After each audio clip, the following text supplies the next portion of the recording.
देखेंगे अगर आप इस प्रैक्टिस सेट को अच्छे से कर लेते हैं तो इसी टाइप के क्वेश्चन एग्जाम में बार बार पूछे जाते हैं। ठीक है बच्चे, तो पहला क्वेश्चन देखेंगे, इसमें क्या कहा गया है। पहला क्वेश्चन है, निम्नलिखित श्रृंखला में प्रश्न चिन्ह के स्थान पर कौन सी संख्या आएगी। यहाँ पर बच्चे प्रश्न चिन्ह दिया हुआ है। ये क्वेश्चन बच्चे सीरीज के क्वेश्चन को बोला जाता है और काफी आसान होते हैं। थोड़ा सा आपको लॉजिक लगाना होता है, किस तरीके से सीरीज में काम करना है वो सब कुछ मैं आपको सिखाने वाला हूँ। जैसा आप देखेंगे सीरीज को अच्छे से, तो पहले बच्चे 1 है, फिर 3 है, फिर 9 है, फिर 31 है और फिर बच्चे 129। फिर आपको यहाँ पर बताना है कौन सी संख्या आने वाली है। 4 ऑप्शन आपके सामने हैं। जब आप इस सीरीज को देखेंगे तो आपके दिमाग में पहले ये आएगा, सर 1 से 3 हुआ है तो सर ऐसा लग रहा है जैसे इसका 1 का 3 गुना कर दिया हो। फिर सर यहाँ पर देखेंगे, सर ऐसा ही मुझे यहाँ पर लग रहा है 3 की मल्टीप्लाई 3 में करी तो 9 हो गया।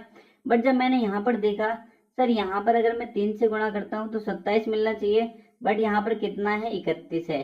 तो सर यहाँ पर ये रूल नहीं लगेगा। और कौन सा रूल लगेगा, फिर दिमाग में ये आना चाहिए, क्योंकि यहाँ पर आपने मल्टीप्लाई की तो यहाँ पर कितना, अगर 27 होता तो मेरा रूल लग जाता। बट यहाँ पर बच्चे कितना, 9 के बाद कितना है, 31, तो गुणा 3 करके कितना जोड़ा गया, 4 जोड़ा गया है।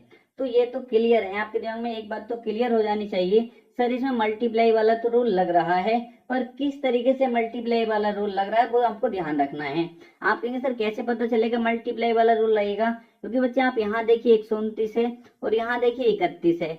31 से एकदम कितना होना है, 129 होना है। तो आपके दिमाग में एक बात तो क्लियर हो जानी चाहिए, सर मल्टीप्लाई वाला रूल तो लगेगा।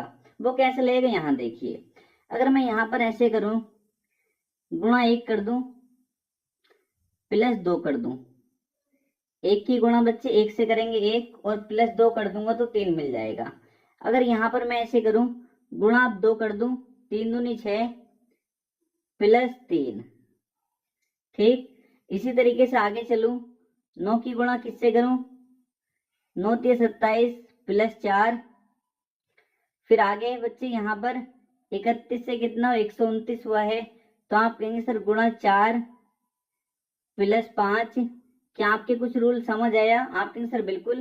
पहले गुणा 1 से हुई थी, फिर गुणा 2 से, फिर गुणा 3 से, फिर गुणा 4 से, आगे जो होने वाली है गुणा किससे होगी बच्चे, 5 से होने वाली है। किससे होगी गुणा, 5 से। तो 129 की गुणा जब 5 से करेंगे बच्चे हम, तो हमें कितना मिल जाएगा, आप कहेंगे सर हमको मिल जाएगा 645। कितना मिलेगा, 645। फिर आपने देखा सर पहले 2 ऐड हो रहा था गुणा करने के बाद, फिर 3 ऐड हुआ था, फिर 4 ऐड हो रहा था, फिर 5, आगे जो बच्चे ऐड होगा वो कितना, 6 ऐड होने वाला है। तो हमारा कितना आ जाएगा, आप कहेंगे सर 651। करेक्ट आंसर जो मिलेगा बच्चे वो हमें क्या मिलेगा, 651। ऑप्शन नंबर बी हमारा करेक्ट आंसर हो जाएगा। उम्मीद करता हूँ आप बहुत अच्छे से समझ पाए होंगे। नेक्स्ट क्वेश्चन देखेंगे बच्चे, क्वेश्चन नंबर 2 आपके सामने है, इसको देखेंगे। इसमें आपको लुप्त संख्या बताना है। लुप्त संख्या को चुनिए। यहाँ पर बच्चे आपको बताना है कौन सी संख्या आने वाली है। काफी इजी क्वेश्चन है, ठीक है। जब आप इसको अच्छे से देखेंगे तो आपके दिमाग में एक बात आएगी, सर मुझे यहाँ पर बताना है। तो मेरे दिमाग में सबसे पहले ये बात आनी चाहिए, सर ये 18 किस तरीके से बना होगा और ये 15 किस तरीके से बना होगा। क्योंकि अगर मुझे ये पता चल जाएगा सर ये 18 में क्या रूल लगा है और ये 15 किस तरीके से बना है, तो उसी तरीके से मैं यहाँ पर अपना आंसर निकाल सकता हूँ। क्लियर है बच्चे। तो यहाँ पर आप देखेंगे 18 किस तरीके से बन सकता है। तो एक दिमाग में बताइए, सर इसको 42 को डिवाइड कर दूंगा मैं इससे, 14 से तो कितना मिलेगा, आप कहेंगे सर 3 मिलेगा। क्लियर। और सर अगर मैं इसको 48 को डिवाइड कर दूं 8 से तो कितना मिल जाएगा, 6 मिल जाएगा। ठीक है, बिल्कुल ठीक। अब इन दोनों की आपस में क्या करते हैं, मल्टीप्लाई। तो 6 तिया कितने हो जाएंगे, 18। मुझे मिल गया नहीं बीच वाला नंबर, आप कहेंगे सर बिल्कुल मिल गया। ठीक है, इसी तरीके से मैं आगे देखूंगा, सर क्या यहाँ पे ये रूल लगेगा। मैंने कहा बिल्कुल। देखो इस 45 को मैंने 9 से डिवाइड करा, 9 पंजे 45। इसी तरीके से मैं 63 को यहाँ डिवाइड करूंगा 21 से, 21 या 63। तो बच्चे फिर क्या करना है, इन दोनों की मल्टीप्लाई 5 की और 3 की करूंगा तो कितना मिल जाएगा, 15 मिल जाएगा। क्लियर है। इसी तरीके से बच्चे आगे देखेंगे, फिर यहाँ भी मैं यही रूल लगाने वाला हूँ। इसमें इसका डिवाइड करूंगा, 17 से 51 को डिवाइड करूंगा, 17 या 51, 3 आ जाएगा यहाँ पर। यहाँ पर बच्चे 56 है और यहाँ पर 8 है, 8 सत्ते 56, फिर इन दोनों की मल्टीप्लाई कर दूंगा, 7 तिया 21, तो यहाँ पर कितना मिलने वाला, 21 मेरा करेक्ट आंसर हो जाएगा ऑप्शन नंबर डी। काफी इजी क्वेश्चन था, बट ये बच्चे किस तरीके से हम आते हैं जब हम काफी प्रैक्टिस कर लेते हैं। और प्रैक्टिस आपको कराने वाला हूं जब तक आपका एग्जाम होगा बच्चे, जब तक आप इस टाइप के कई सारे क्वेश्चन कर पाएंगे, ठीक है। क्योंकि अगर मैं आपको 50 प्रैक्टिस सेट करा देता हूं तो आप समझिए इस टाइप के क्वेश्चन आपके सामने से 50 निकल जाएंगे, तो आप कैसा भी क्वेश्चन आपके सामने आए आप बना ले जाएंगे। क्लियर है बच्चे। नेक्स्ट क्वेश्चन देखेंगे, क्वेश्चन नंबर 3। क्वेश्चन नंबर 3 में आपको बताना है, इस टाइप के क्वेश्चन भी काफी बन जाते हैं बच्चे। इसको देखेंगे, इसमें क्या कहा गया है, उस विकल्प का चयन करें जो तीसरी संख्या से ठीक उसी प्रकार संबंधित है जिस प्रकार दूसरी संख्या पहली संख्या से संबंधित है। इसने कहा है जिस प्रकार ये दूसरी संख्या पहली संख्या से संबंधित है उसी प्रकार आपको बताना है। ये यहाँ पर आपको बताना है, क्या बताना है, चौथी संख्या बतानी है यहाँ पर जो आने वाली है। जो रूल आप यहाँ पर लगाएंगे वही रूल यहाँ लगने वाला है। क्लियर है। बिल्कुल आसान तरीके से देखेंगे। सबसे पहले बच्चों के दिमाग में एक ही आता है, सर 7 से 11 हुआ है तो हो सकता है सर इसमें 7 में 4 ऐड कर दिया गया हो। बिल्कुल ठीक, आना चाहिए सबसे पहले यही रूल, 7 4 11। बच्चे अगर मैं यहाँ पर 4 ऐड करता हूँ, 31 4 मुझे मिलना चाहिए कितना, 35, जो कि मेरे ऑप्शन में नहीं है। अगर मुझे 35 ऑप्शन में मिल जाता बच्चे तो वो मेरा आंसर करेक्ट हो जाता। तो सर कौन सा रूल लग सकता है, तो आप कहेंगे, जहाँ प्रैक्टिस कर लेंगे तो आप कहेंगे सर 7 के बाद मैंने देखा 7 से अगली जो अभाज्य संख्या होती है, 7 क्या है, एक अभाज्य संख्या है। 7 क्या बच्चे, एक अभाज्य संख्या। अभाज्य संख्या कौन सी होती है वो आप सभी बहुत अच्छे जानते हो, अगर आपने मेरी पहली क्लास भी देखी है तो, ठीक है। 7 के बाद अगली जो अभाज्य संख्या बच्चे वो कौन सी है, आप कहेंगे सर 11। आप देखेंगे यहाँ भी 31 जो एक अभाज्य संख्या है, 31 से अगली अभाज्य संख्या यहाँ पर आने वाली है, क्योंकि यहाँ 7 से अगली अभाज्य संख्या, तो यहाँ 31 से अगली अभाज्य संख्या कौन सी होगी, आप कहेंगे सर 36 तो होगी नहीं, क्योंकि 36 एक अभाज्य संख्या नहीं है। इसके बाद 37, हाँ बिल्कुल ठीक है, 37 मेरा यहाँ पर आने वाला है, क्योंकि 31 के बाद जो अगली अभाज्य संख्या है वो कौन सी है, 37 है। कौन सी है बच्चे, 31 से अगली अभाज्य संख्या कौन सी है, आप कहेंगे सर 37 है। तो ऑप्शन नंबर सी हमारा करेक्ट आंसर हो जाएगा। काफी आसान क्वेश्चन था। नेक्स्ट क्वेश्चन देखेंगे बच्चे, क्वेश्चन नंबर 4। क्वेश्चन नंबर 4 देखेंगे, इसमें कहा गया है यदि 13L4A7 को 41 तथा 15A3L12 को 57 लिखा जाता है, तो 12L3A9 को कैसे लिखा जाएगा। सबसे पहले बच्चे आप दिमाग लगाइए इसमें, क्योंकि इस टाइप के क्वेश्चन कैसे सोल्व करते हैं वो आप अभी समझ पाएंगे। देखो यहाँ पर 41 लिखा गया है, तो मेरे दिमाग में क्या आएगा, सर इन सबको जोड़ दें, तो मान लो इसको यहाँ पर प्लस कर दूं, मैं यहाँ पर प्लस कर दूं और यहाँ प्लस कर दूं, तो क्या मुझे 41 मिलेगा, आप कहेंगे सर बिल्कुल भी नहीं मिलेगा। तो फिर क्या करना चाहिए, आप कहेंगे सर यहाँ पर अगर मैं इन दोनों की मल्टीप्लाई करा दूं, 7 चौक 28 और यहाँ प्लस का साइन लगा दूं एल की जगह, 7 चौक 28 और 13 41, बिल्कुल ठीक है। तो आपके दिमाग में एकदम एक आइडिया आया, सर ऐसा करो, इस ए की वैल्यू कितनी है, ए को बोला इसने मल्टीप्लाई, ए का मतलब यहाँ पर क्या गुणा, और एल का मतलब क्या है प्लस।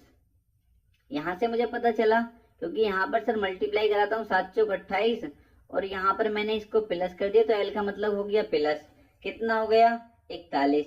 क्या यहाँ पर ये रूल लगेगा, ए का मतलब गुणा और एल का मतलब प्लस, 15 45 और 12 कितने हो जाएंगे, आपके सर बिल्कुल ठीक है, 45 और 12 हो गए 57। मेरे रूल समझ आ गया, तो आंसर तक मैं आसानी से पहुंच जाऊंगा बच्चे। ए का मतलब क्या है गुणा और एल का मतलब क्या बच्चे प्लस, 9 तिया 27 और प्लस बच्चे कितना 12, 27 और 12 कितना हो गया, आप कहेंगे सर 39। ऑप्शन नंबर बी हमारा करेक्ट आंसर हो जाएगा।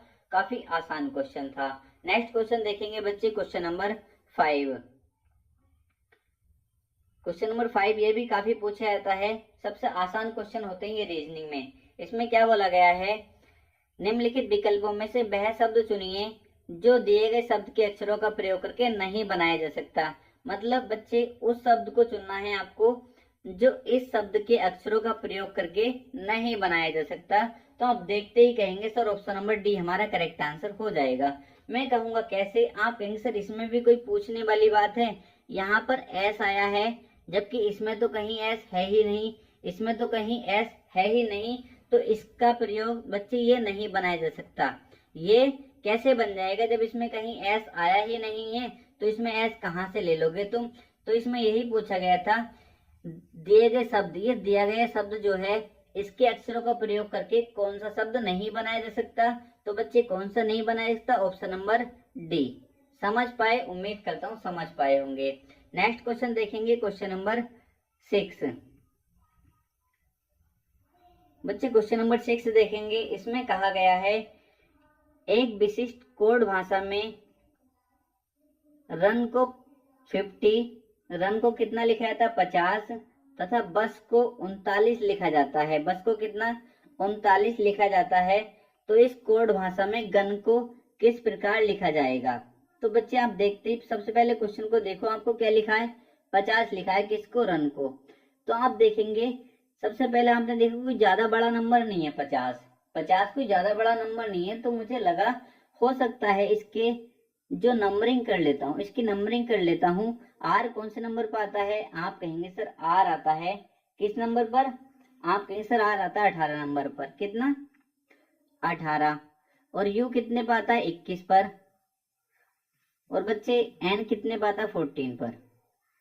इनको ऐड करके मैं देखता हूँ कितना आएगा। तो मैंने बच्चे इनको ऐड किया, तो इन्हें ऐड करने के बाद आया 53।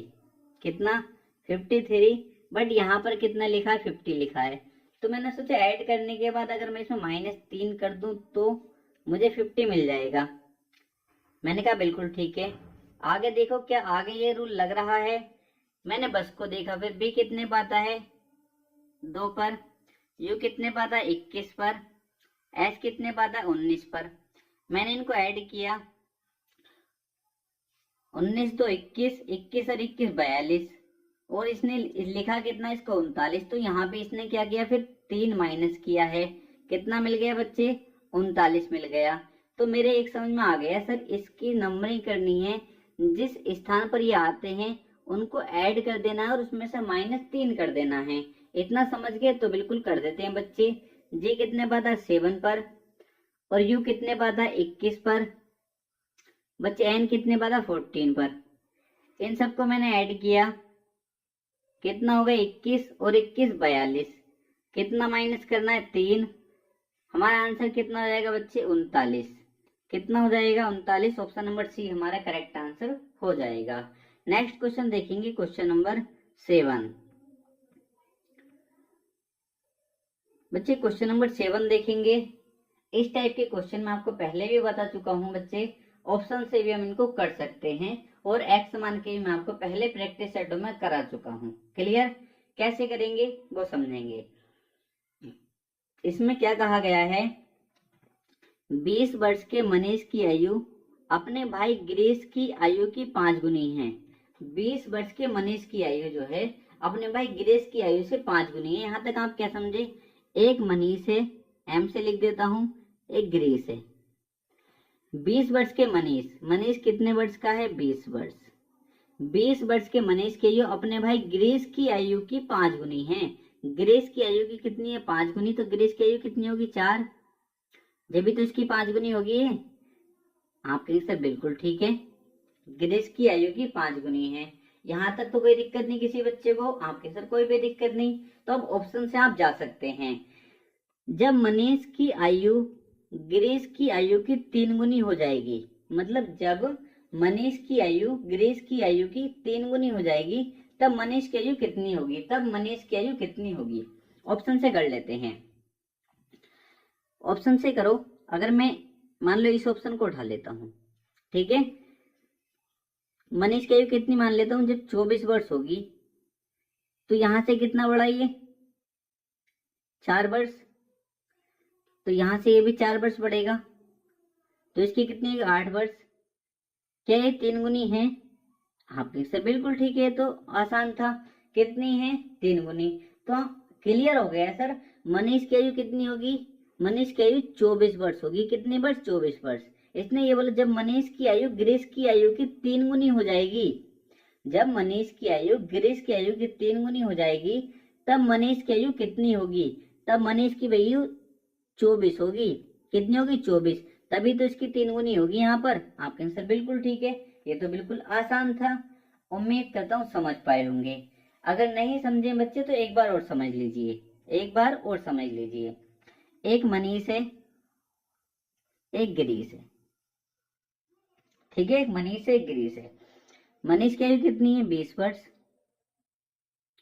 और गिरीश की आयु कितनी है? आप कहेंगे सर गिरीश की आयु की 5 गुनी है, तो गिरीश की आयु होगी 4। ठीक है, कोई दिक्कत तो नहीं यहाँ पे? आपके सर कोई दिक्कत नहीं। इसने बोला जब मनीष की आयु गिरीश की आयु की 3 गुनी हो जाएगी, जब मनीष की आयु गिरीश की आयु की 3 गुनी हो जाएगी, तब मनीष की आयु कितनी होगी? क्लियर है? ये बोला इसने। तो देखो कैसे करेंगे। मैं मान लेता हूं x वर्ष बाद, x वर्ष बाद 20 प्लस x वर्ष बाद मनीष की आयु, तो इसमें भी x जोड़ेंगे। x वर्ष बाद मनीष की आयु गिरीश की आयु की 3 गुनी हो जाएगी। अब इसको सोल्व कर लो। 20 प्लस x बराबर 4 तिया 12 प्लस के 3x। x वाले एक साइड कर लो बच्चे, और ये एक साइड कर लो। तो इसको मैं इधर ले आया। इधर कितना बचा? 20 में से 12 माइनस करा 8 बचेगा। और यहाँ से बच्चे इसको इधर ले गया। 3x में से 1x माइनस होगा, 2x बचेगा। तो x कितना आ गया बच्चे? x बराबर आ गया कितना? x बराबर कितना आ गया? 4 आ गया। तो 4 वर्ष बाद मनीष की आयु गिरीश की आयु की 3 गुनी हो जाएगी। तो 20 थी, 20 में 4 जोड़ेंगे कितना हो जाएगा? 24। मतलब जब मनीष की आयु 24 वर्ष होगी, तो गिरीश की आयु कितनी होगी? 8 वर्ष होगी। क्लियर है? बस आसान था। उम्मीद करता हूँ समझ पाए होंगे। क्लियर है बच्चे? नेक्स्ट क्वेश्चन देखेंगे, क्वेश्चन नंबर 8। क्वेश्चन नंबर 8 में क्या कहा गया है? निम्नलिखित प्रश्न में दिए गए विकल्पों में से विषम संख्या को चुनिए। विषम को आपको चुनना है। विषम संख्या कौन सी है? ये 45 लिखा है, ये 63 लिखा है, ये 108 लिखा है, ये 56 लिखा है। ऐसे क्वेश्चन को आप देखते समझ जाओ। सबसे पहले रूल इसमें लग जाता है डिवाइड वाला। देख लो किससे डिवाइड है ये सब। आप ऐसे देख सकते हैं, या फिर अभाज्य संख्या वाला रूल भी इसमें लग जाता है। बट जब आप ऐसे क्वेश्चन को देखोगे, जो सबसे ज्यादा रूल लगता है वो लगता है अंकों के योग वाला। अगर मैं यहाँ पर देखता हूँ 4 और 5 का योग करता हूँ, कितना मिलेगा? 9 मिलेगा। 6 और 3 का योग करता हूँ, 6 और 3 को जोड़ता हूँ, कितना मिलेगा? 9 मिलेगा। इनको तीनों को जोड़ता हूँ तो 8 और 1 9, जीरो को जोड़ने घटाने को फर्क पड़ता नहीं है, तो कितना मिलेगा? यहाँ से भी 9 मिलेगा। जबकि यहाँ से मैं देखूंगा 6 और 5 को जोड़ूंगा बच्चे, कितना मिलेगा? 6 और 5 को आपके आंसर 11। तो आपने देखा इसमें मुझसे विषम ही पूछा गया था, तो विषम कौन सा जाएगा? ऑप्शन नंबर डी हमारा करेक्ट आंसर हो जाएगा। उम्मीद करता हूँ समझ पाए होंगे। काफी आसान क्वेश्चन था। नेक्स्ट क्वेश्चन देखेंगे बच्चे, क्वेश्चन नंबर 9। क्वेश्चन नंबर 9 में कहा गया है उस विकल्प का चयन करें जिसका तीसरे शब्द के साथ वही संबंध है जो दूसरे शब्द का पहले शब्द से है। मतलब दूसरे शब्द का पहले शब्द से है, वही आपको यहाँ पर रूल बताना है कौन सा लगने वाला है। ये दूसरा शब्द पहले से किस प्रकार संबंधित है, उसी प्रकार आपको बताना है। ये चौथा जो होगा तीसरे से किस प्रकार संबंधित होगा। तो बैडमिंटन जो खेलते हैं बच्चे, वो किससे खेलते हैं? आप कहेंगे से शटल से। किससे खेलते हैं? शटल से। बैडमिंटन आपने खेलते देखा होगा, तो किससे खेलते हैं वो बच्चे? शटल से खेलते हैं। और क्रिकेट जो खेलते हैं बच्चे, वो किससे खेलते हैं? आपके सर तो गेंद से खेलते हैं। तो बिल्कुल आसान क्वेश्चन था। कुछ बच्चे इसको भी गलत कराते हैं, तो ध्यान रखेंगे, ये क्वेश्चन बार बार पूछे जाते हैं। नेक्स्ट क्वेश्चन देखेंगे, क्वेश्चन नंबर 10। क्वेश्चन नंबर 10, एक पंक्ति में बाईं ओर से ए का स्थान 11वां है और बी का स्थान दाहिनी ओर से 10वां है। यदि उन दोनों के स्थान बदल दिए जाएं तो ए बाईं ओर से 18वें स्थान पर आ जाएगा। इस पंक्ति में कुल कितने लोग हैं? क्रम व्यवस्थीकरण वाले चैप्टर का ये क्वेश्चन है। सबसे इजी क्वेश्चन है। विद इन सेकेंड आप 1 से 2 सेकेंड में ऐसे क्वेश्चन को सॉल्व कर सकते हो। इन क्वेश्चन को बोला जाता है स्थान बदलने वाले, यदि उन दोनों के स्थान बदल दिए जाएं। स्थान परिवर्तन वाले क्वेश्चन बच्चे इनको कैसे सोल्व करेंगे? जब भी आपको ऐसे क्वेश्चन मिल जाए तो आप यहाँ से आओ, यदि उनके स्थान बदल दिए जाएं, जब आपस में स्थान बदल दे तो उससे आगे आप पढ़ो। ए बाईं ओर से 18वां हो जाता है। किधर से हुआ है? लेफ्ट से। बाईं से कौन सा हुआ? 18वां। तो आप क्या करेंगे? अगर बाईं से हुआ है तो राइट वाला इसमें जोड़ देंगे। अगर यहाँ पर राइट होता तो इसमें लेफ्ट वाला जोड़ते। क्लियर? मतलब इसका अपोजिट जोड़ना था। क्लियर? यहाँ पर क्या है? बायां है। क्या है? बायां, जिसको मैं इंग्लिश में लेफ्ट बोल देता हूँ। लेफ्ट से कौन सा? 18वां स्थान। अब इसमें लेफ्ट है तो कौन सा जोड़ूंगा? इसका अपोजिट जोड़ूंगा, राइट वाला। राइट कौन सा है? दाहिनी ओर से 10वां है। यही जोड़ूंगा ना, क्योंकि ये तो जोड़ूंगा नहीं, ये बाई है। तो राइट कौन सा? 10वां। इन दोनों को जोड़ देना है। इन दोनों को जब आप जोड़ेंगे तो कितना हो जाएगा? ये 28 हो जाएगा। क्लियर बच्चे? क्या पूछा? इस पंक्ति में कुल कितने लोग हैं? जब भी कुल लोग पूछा जाए तो आपको इसमें से क्या कर देना है? 1 माइनस कर देना है। तो कितना आ जाएगा हमारा बच्चे? आंसर 27 हमारा करेक्ट आंसर हो जाएगा। ऑप्शन नंबर ए हमारा करेक्ट आंसर। क्लियर है? काफी इजी क्वेश्चन था और ये क्वेश्चन बार बार एग्जाम में पूछे जाते हैं। नेक्स्ट क्वेश्चन देखेंगे, क्वेश्चन नंबर 11। बच्चे क्वेश्चन नंबर 11 देखेंगे। इसमें कहा गया है शब्दकोश के अनुसार व्यवस्थित करने पर कौन सा प्रथम स्थान पर आएगा? कौन सा प्रथम स्थान पर आएगा शब्दकोश के अनुसार व्यवस्थित करने पर? देखो ऐसे क्वेश्चन को कैसे सोल्व करते हैं। सबसे पहले जितने शब्द दिए हों, सबसे पहला अक्षर देखो क्या सभी में कॉमन है? आपने कहा सर इसमें भी है, इसमें भी ये है, इसमें भी है, इसमें भी है। तो पहला अक्षर सभी में कॉमन था। अगर सभी में कॉमन है तो सभी से कट कर दो। अगले पर चलो, क्या अगला सभी में कॉमन है? आप कहेंगे सर नहीं, यहाँ पर एस है जबकि और सभी में एन है। तो मुझे बताओ इनमें सब में क्या है? एन है। इनमें सब में क्या है? एन है, जबकि यहाँ पर क्या है? एस है। अगर मुझसे पूछा था सबसे लास्ट में कौन सा शब्द आएगा इनमें से, तो मैं एकदम बता पाता सर ये आएगा। ठीक है, बट मुझसे सबसे पहले पूछा गया है तो ये तो क्लियर है, तो सबसे लास्ट में आना है, क्योंकि एन पहला आता है या एस? एन या एस में से पूछेंगे तो कौन सा पहला आता है बच्चे? एन पहला आता है। तो ये तो बाद में चला गया, सबके बाद आएगा ये तो। इन तीनों में से देखेंगे अब इनमें पहले कौन आएगा।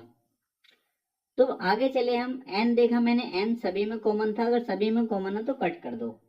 क्लियर है? इसका तो हमने डिसाइड कर लिया, तो सबसे लास्ट वाला है। फिर आगे देखेंगे, इसमें बच्चे क्या है? के है। इसमें क्या है बच्चे? जी है। और इसमें क्या है? टी है। तो मुझे बताओ के, जी और टी में पहले कौन आता है? आप कहेंगे सर के, जी और टी में तो पहले जी आता है। कौन सा आता है? जी आता है। तो पहले स्थान पर हो गया बच्चे ये जो हमसे पूछा गया था। जो हमसे पूछा गया था, कभी कभी इनको क्रम से भी लगवा लेता है। अगर मुझसे दूसरे स्थान पर, तो पहला क्लियर हुआ। अब देखेंगे इसमें टी था और इसमें के था, तो टी और के में पहले कौन आता है? आप कहें सर के आता है। टी से पहले तो दूसरे स्थान पर ये था, तीसरे स्थान पर ये था और चौथे स्थान पर बच्चे ये था। ठीक है, आप कहें सर बिल्कुल, तो इनको क्रम से भी लगवा लेता है। उम्मीद करता हूं समझ पाए होंगे। नेक्स्ट क्वेश्चन देखेंगे, क्वेश्चन नंबर 12। क्वेश्चन 12 में कहा गया है एक विशिष्ट कोड भाषा में फोन को QJRRJ लिखा जाता है। इस कोड भाषा में PAGER को किस प्रकार लिखा जाएगा? तो बच्चे आप देखो, फोन को PHONE क्या लिखा जाता है? फोन को QJRRJ ये लिखा जाता है। अब ये देखो किस तरीके से लिखा है। सबसे पहले मैंने कहा था आपको इनकी नंबरिंग आनी चाहिए। सबसे पहले इनको नंबरिंग आनी चाहिए। ए कौन से नंबर पर आता है, बी कौन से नंबर पर आता है, जैसे बी सी कौन से नंबर पर आता है पूछू तो आप कहेंगे सर तीसरे नंबर पर आता है। डी पूछूं कौन से नंबर पर आता है, आपका आंसर चौथे नंबर पर आता है। एल पूछूं आपका आंसर 12वें नंबर पर आता है। इस तरीके से आपको सबकी नंबरिंग पता होनी चाहिए, ठीक है। आपका आंसर बिल्कुल। आप क्या करेंगे, जैसे पी पूछूं कौन से नंबर पर आता है, आपका आंसर 16 पर, और क्यू पूछूं तो कितने नंबर पर आता है, 17 पर। तो कितना ऐड हुआ है पी से क्यू करने के लिए, आपका आंसर प्लस के 1, प्लस का 1 हुआ है यहाँ पर। एच से कितना हुआ है, जे हुआ है। कितना एच कौन से पाता है, 8 नंबर पर, और जे कौन से पाता है, 10 नंबर पर, प्लस के 2 हुआ है। यहाँ से कितना हुआ बच्चे, +2। आगे बच्चे ओ से कितना हुआ, आर। ओ कितने नंबर पर आता है, 15 नंबर पर, और आर कितने पर आता है, 18 पर। तो आपके आंसर यहाँ पर +3 हुआ है। आगे एन कितने पर आता है, 14 पर, और आर कितने पर आता है, 18 पर, यहाँ 4 हुआ है। यहाँ बच्चे क्या हुआ है, आपका आंसर 5 हुआ है। तो आप समझ गए, पहले +1 +2 +3 +4 +5 इस तरीके से करना है। तो बच्चे +1 करेंगे पी में तो क्यू हो जाएगा, +2 करेंगे ए में तो कितना हो जाएगा, आपका आंसर सी हो जाएगा। कितना हो जाएगा, सी हो जाएगा। और जी में कितना करेंगे, +3 करेंगे तो जी कौन सा नंबर पर, 7 पे, 3 ऐड करेंगे 10 हो जाएगा, जे हो जाएगा। बच्चे ई में कितना ऐड करेंगे, 4 ऐड करेंगे तो ई 5 पे आता है, जो 5 में 4 जोड़ेंगे 9 हो जाएगा, 9 पे हमारा आई आता है। फिर बच्चे आर में कितना ऐड करेंगे, आपके आंसर 5 ऐड करेंगे, 18 5 23 हो जाएगा, जो डब्ल्यू आ जाएगा। किस ऑप्शन में हमारा ये, आपका आंसर ऑप्शन नंबर ए हमारा करेक्ट आंसर हो जाएगा। कौन सा, ऑप्शन नंबर ए हमारा करेक्ट आंसर हो जाएगा। नेक्स्ट क्वेश्चन देखेंगे, क्वेश्चन नंबर 13। बच्चे इसमें आपसे पूछा गया है, दी गई आकृति में कितने त्रिभुज हैं। काफी इजी क्वेश्चन है, आसानी से आप बता सकते हैं। दी गई आकृति में कितने त्रिभुज हैं। बच्चे कैसे करेंगे, सबसे पहले मैंने आपको कहा था आपको एक छोटा सा ये पता होना चाहिए। अगर मैं आपसे इसमें पूछ लूं कितने त्रिभुज हैं, आप डायरेक्ट बताओ 3 त्रिभुज हैं। कैसे हैं सब कुछ बता चुका हूँ पहली क्लास में, और ऐसे भी आप देख सकते हैं इसमें डायरेक्ट 1 2 और ये एक पूरा 3, ठीक है, आप जानते हैं। तो आपके आंसर 3 तो इसमें हो गए, ठीक है, और 3 ये हो गए। 3 बच्चे ये और 3 ये, क्लियर। 3 और 3 कितना हो गए, 6 7 8 9 10। बच्चे 10 आपने यहां तक गिन लिए, 11, ठीक है। कितने बच्चे, 10 गिन लिए थे आपने, ये बच्चे 11, ठीक। यहाँ तो कोई दिक्कत तो नहीं है, आपके सिर्फ कोई दिक्कत नहीं। 11 तक बताओ, आप ये देखो 12, ठीक। और बच्चे 13, और ये बच्चे 14। कितने त्रिभुज इसमें, आसानी से हम गिन पाए। कितने हैं बच्चे, 14। ऑप्शन नंबर सी हमारा करेक्ट आंसर हो जाएगा। तो आपको ऐसी आकृति में डायरेक्ट भी पता होना चाहिए बच्चे, क्लियर है। नेक्स्ट क्वेश्चन देखेंगे, क्वेश्चन नंबर 14। इसमें बोला गया है, दी गई आकृतियों में से उस आकृति को चुनिए जिसमें प्रश्न आकृति निहित है। ये प्रश्न आकृति आपको दी गई है, ये आपको बताना 4 ऑप्शन दिए गए हैं। 4 ऑप्शन में से किस में ये प्रश्न आकृति निहित है, मतलब छिपी हुई है। तो आप देखते ही कहेंगे सर ये तो काफी इजी है। अगर मैं इसमें देखता हूं तो इसमें मुझे कहीं नजर नहीं आ रही है छिपी इस टाइप की आकृति, देखो कहीं छिपी हुई है। आप देखते ही कहेंगे सर ये मुझे लग रहा है ये है, इस तरीके से ये और ये इसमें छिपी हुई है। किस ऑप्शन में बच्चे, आप कहेंगे सर ऑप्शन नंबर बी हमारा करेक्ट आंसर हो जाएगा, option number B. Next question देखेंगे बच्चे, क्वेश्चन नंबर 15। क्वेश्चन नंबर 15 को देखेंगे। इसमें कहा गया है उस विकल्प का चयन करें जिसका तीसरे अक्षर समूह के साथ वही संबंध है जो दूसरे अक्षर समूह का पहले अक्षर समूह के साथ। मतलब यही बताना है ये दूसरा अक्षर समूह जो है ये इससे पहले वाले से किस प्रकार संबंधित है। जो रूल यहाँ पर लगेगा वही रूल बच्चे यहाँ पर लगने वाला है। तो यहाँ पर देखो कैसे रूल लगने वाला है। सबसे पहले मैंने कहा है इसमें ज्यादातर जो 90% केस में जो रूल लगता है वो पहले अक्षर का संबंध पहले अक्षर से, दूसरा अक्षर दूसरे अक्षर संबंधित, तीसरा तीसरे और चौथा चौथे से। कुछ ना कुछ में प्लस माइनस चल रहा होता है, तो वो ही हमको देखना होता है। एस से मैं गया क्यू पर, एस से बच्चे कहाँ गया, क्यू पर। तो एस कितने पाता है, आप कहेंगे सर एस आता है 19 पर, और क्यू कितने पाता है, आप कहेंगे सर 17 पर। तो 19 से कितना हुआ, 17 हुआ, कितना माइनस हुआ है, आप कहेंगे सर -2 हुआ है। कितना, -2। तो हम यहाँ भी अगर -2 करें तो कितना मिलेगा, बी मुझको मिल जाएगा। कोई दिक्कत, कोई परेशानी, कोई नहीं बच्चे। आगे ए से कितना हुआ है, सी हुआ है, यहाँ +2 करा है। फिर बच्चे यहाँ +2 करेंगे यू में, तो कितना, यू कितने पाता है, 21 पर। 21 में 2 जोड़ेंगे बच्चे, 23 हो जाएगा। 23 पे हमारा डब्ल्यू आता है, ठीक है। फिर आगे बच्चे एन से देखा मैंने, एन से कितना हुआ है, एल हुआ है। एन आता है 14 पर बच्चे, और एल आता है 12 पर, फिर -2। मतलब रूल मेरे समझ में आ गया, पहले -2 फिर +2 फिर -2 फिर +2। तो बच्चे यहाँ पर +2, अब -2 करेंगे, इसमें n में -2 करेंगे, कितना आ जाएगा, l आ जाएगा। फिर e में +2 करेंगे, कितना आ जाएगा, आप कहेंगे सर e में जब हम +2 करेंगे, e कौन से पाता है, 5 पर, 5 में 2 जोड़ेंगे 7, 7 पर आता है हमारा g। तो हमारा जो आंसर आएगा वो आएगा BWLG। BWLG option number A हमारा करेक्ट आंसर हो जाएगा। नेक्स्ट क्वेश्चन देखेंगे, क्वेश्चन नंबर 16। बच्चे बस आपसे इतनी सी रिक्वेस्ट है, अगर आपको वीडियो अच्छा लगता है वीडियो को लाइक जरूर करेंगे, और चैनल को सब्सक्राइब नहीं किया चैनल को सब्सक्राइब जरूर कर लेंगे, क्योंकि आपको इसी तरीके के प्रैक्टिस सेट मिलने वाले हैं जो आपको एग्जाम में काफी हेल्प करेंगे। क्योंकि आप देखेंगे अगर आप केवल प्रैक्टिस सेट भी करके जाएंगे तो रीजनिंग का एक भी क्वेश्चन आपको परेशान नहीं करेगा, ठीक है बच्चे। तो क्वेश्चन नंबर 16 में क्या कहा गया है, इसमें कहा गया है सब्जियां, प्याज और खाद्य पदार्थ, इनका वेन डायग्राम किस तरीके से बनने वाला वो आपको बताना है। तो देखो बच्चे कैसे बनेगा।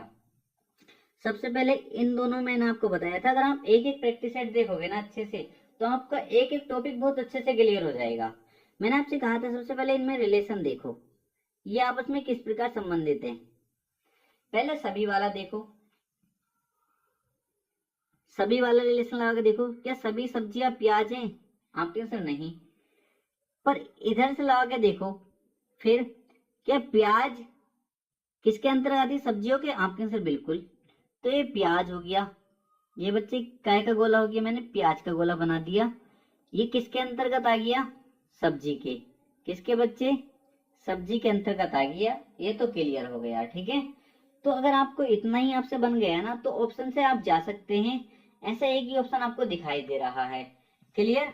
और दोनों ये क्या है, ये खाद्य पदार्थ हैं। कैसे पदार्थ हैं बच्चे, खाद्य पदार्थ हैं। तो खाद्य पदार्थ ये क्या, इन दोनों को अपने अंदर ले लेगा, क्लियर बच्चे, आपके आंसर बिल्कुल।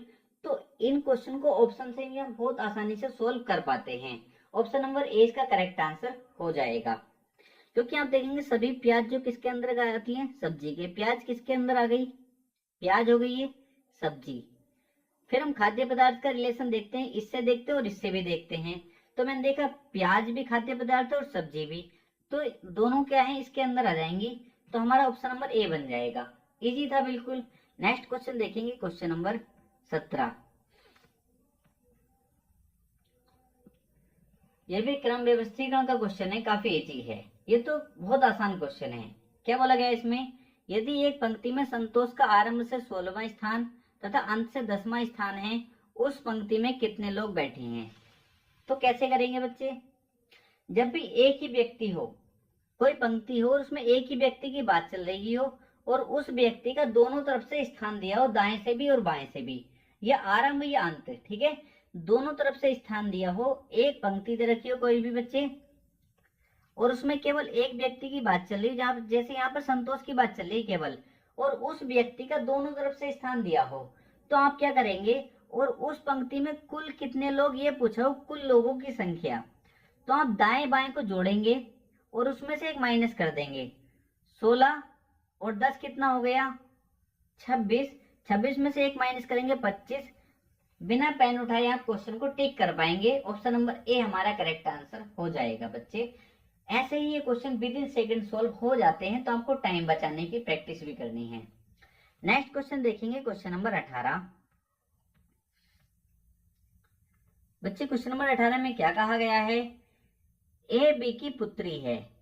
तो मैंने पहले प्रैक्टिस सेट में आपको कराया था, तो आप सीख जाएंगे अगर आप सभी प्रैक्टिस सेट को सॉल्व करेंगे तो किस तरीके से ऐसे क्वेश्चन सॉल्व करने हैं। ए बी की पुत्री है, तो बच्चे ए किसकी पुत्री है, बी की। बी की पुत्री है कौन, ए। तो बच्चे पुत्र पुत्री, हमारी पुत्र पुत्री हमारे नीचे आएंगे, ठीक है। इस तरीके से हमको डायग्राम बनाना है। ए बी की पुत्री है और पुत्री है, तो उसके ऊपर क्या साइन लूंगा, माइनस का। फीमेल के ऊपर माइनस साइन लूंगा और जो मेल होगा उसके ऊपर प्लस साइन लूंगा। इतना कर लिया। बी सी की माँ है, बी किसकी माँ है, सी की। तो सी की माँ है, तो माँ बाप हमारे ऊपर आने वाले हैं, माँ है। बी सी की माँ है। डी सी का भाई है, डी जो है सी का भाई है। भाई बहन एक ही लाइन मांगे,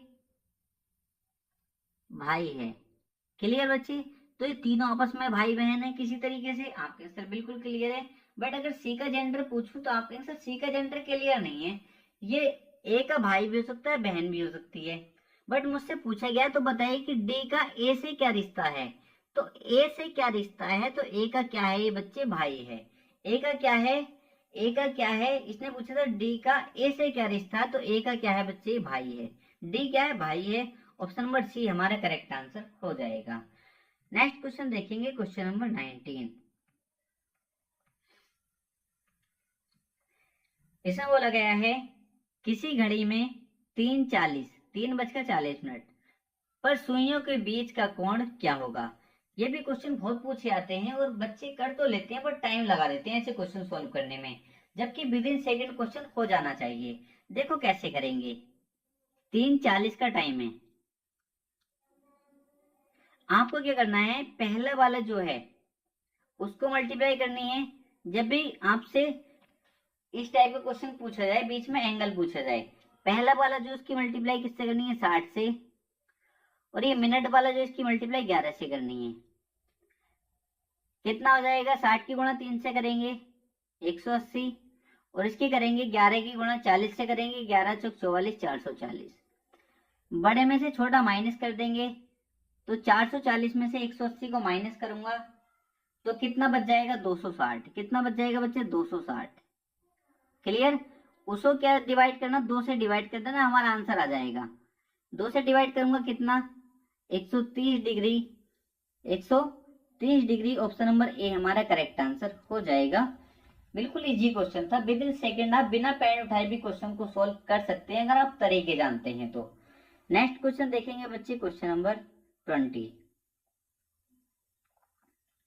इसमें बोला गया है, ये कैलेंडर का क्वेश्चन है, काफी इजी है। कैसे करेंगे, यदि महीने का चौथा शनिवार 22वां दिन है, महीने का चौथा शनिवार 22वां दिन है।